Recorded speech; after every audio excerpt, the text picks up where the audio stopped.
The maternity ward was cozy, like basking in the sun. Emily, cuddling her baby, must have been super happy. Want to hold her? Emily asked John, who seemed a bit nervous.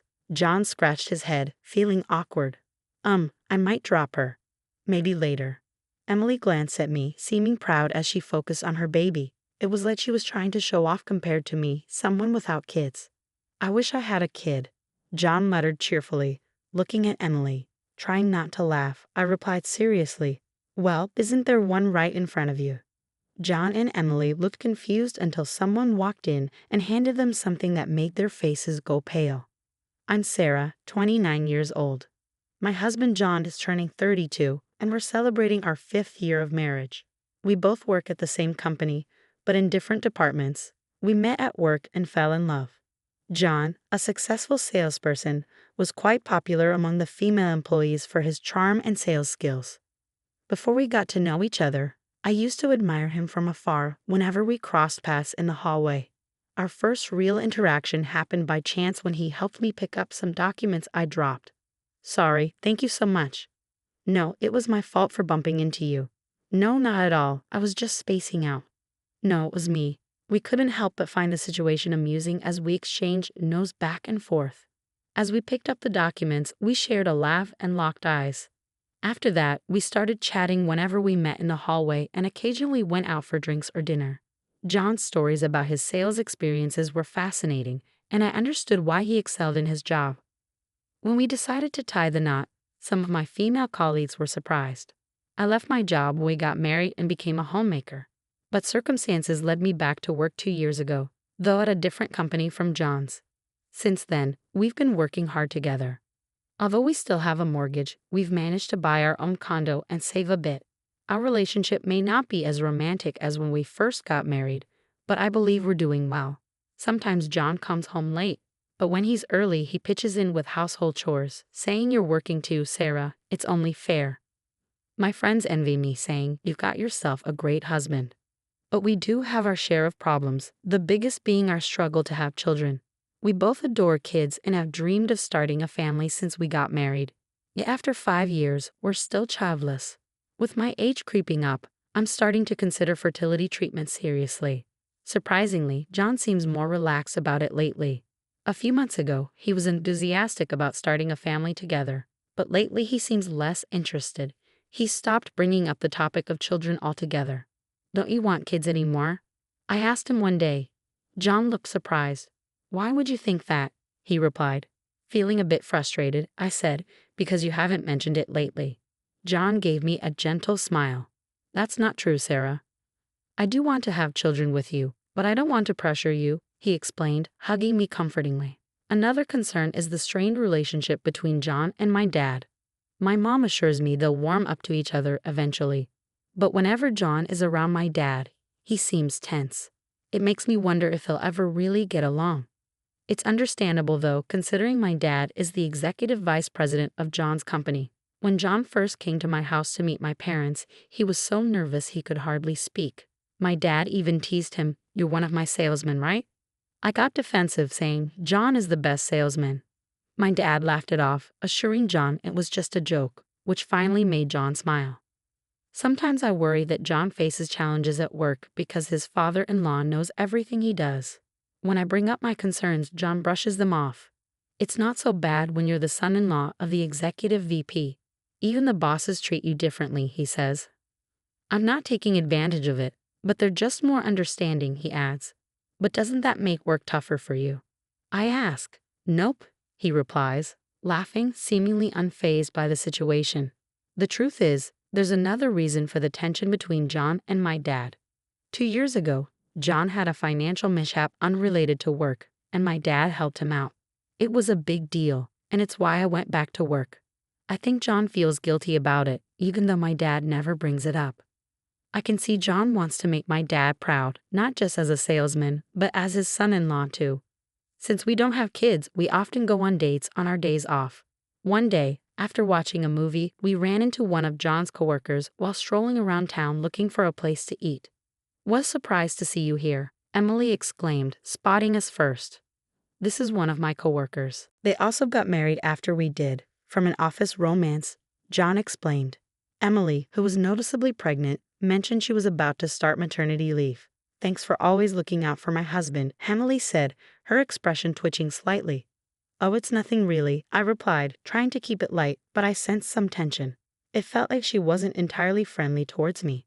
Hey, that's not nice, Emily, her husband scolded her. Sorry about that. We really appreciate your support, he said. He seemed younger than me but easygoing and friendly. He probably excelled in sales with his calm demeanor. It seemed Emily got along well with John, even touching his arm in front of me, his wife. Her husband Tom watched her with a mix of surprise and irritation. What are you two up to? Her gaze towards me felt challenging. John sensed my discomfort and quickly intervened to ease the tension. Maybe Tom harbored suspicions about John and Emily's relationship just like I did. Honestly, I didn't have the best impression of Emily, but I was starting to see Tom in a different light. Once doubts creep in, they're hard to shake. While I didn't think Emily, visibly pregnant, would go to a hotel with John, the possibility of infidelity crossed my mind. Deciding to take action rather than dwell on it, I hired a detective and purchased hidden cameras. I installed them in key areas of the house while the detective monitored John's activities outside. If he was cheating, we'd find out. If not, things would return to normal. I often unwind with long baths, finding solace in the warm water. Soaking for at least an hour is my way of rejuvenating. If John was cheating, this would be an opportune time for him. With my smartphone in hand, I checked on John's activities while soaking. Most days, he seemed to be watching TV or working, but occasionally he appeared to be communicating with someone.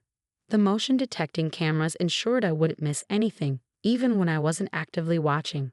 I meticulously reviewed the recordings and audio, and to put it bluntly, my trust in John was shattered. To compound matters, I discovered that John was the father of Emily's baby. While watching the footage, I couldn't help but gasp in disbelief. John was on the phone with Emily, inquiring, "Is our baby all right?" Though I couldn't hear her response, his serious tone indicated he wasn't joking when he replied, "That's wonderful news." During one of John's bath times, I checked his phone and was stunned by the messages exchanged between him and Emily. "Are you okay?" "No suspicions." "Don't worry, he doesn't even know he's infertile." It was a devastating blow to his pride as a man. It felt too heartbreaking to confront him with the truth. Reading their conversation left me feeling unsettled. I couldn't help but wonder if Emily cheated because her husband, Tom, was sterile, or if John justified his infidelity because I wasn't getting pregnant. I scrolled through their exchanges, taking screenshots with my smartphone as evidence. Additionally, I retrieved Tom's contact details from John's phone. Wouldn't anyone in my shoes feel the same desire for revenge upon discovering this betrayal? They say misery loves company, and I made sure to gather ample evidence before reaching out to Tom, just in case he doubted Emily's infidelity or decided to take her side and thwart my plans. I arranged to meet Tom at the cafe without informing Emily or John. To avoid raising suspicion, I called ahead and informed him about Emily and John's affair. He didn't appear overly shocked or distressed when he arrived. When I thanked him for coming, he simply nodded. "Actually, I wanted to talk to you, Sarah, about something," he said. Curious, I inquired, but Tom insisted on hearing my side first. He explained that revealing John's betrayal would be a betrayal in itself, and he needed a compelling reason to do so. I presented Tom with the evidence gathered by the detective and the proof I had collected. As he examined the images discussing sterility, his expression twisted in disbelief. "Emily seems certain about this here. Do you know anything about it?" I shared that we'd been married for 3 years and underwent testing about a year into our marriage.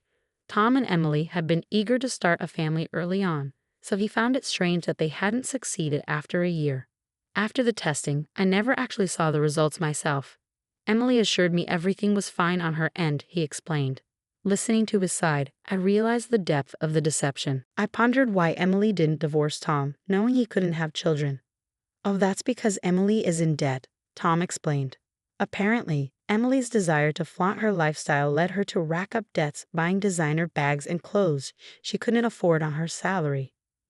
Now they were working together to pay off the debt, with the condition that Emily would curb her extravagant spending. Remembering Emily's behavior last time I saw her, her need for attention and luxury made sense. She probably felt threatened by John's attention to me and maybe wanted to make Tom jealous too. Debt, huh? Sounds like a perfect match for John. I blurted out, earning a puzzled look from Tom. In gratitude for his honesty, I decided to share something about John from 2 years ago. Interesting, Tom remarked with a smirk, clearly thinking along the same lines as me. I'm considering a divorce, I confessed. Me too. It's comforting to know you're thinking the same, Tom replied. Then he revealed something he had been holding back. Was your first encounter with John really accidental? He asked.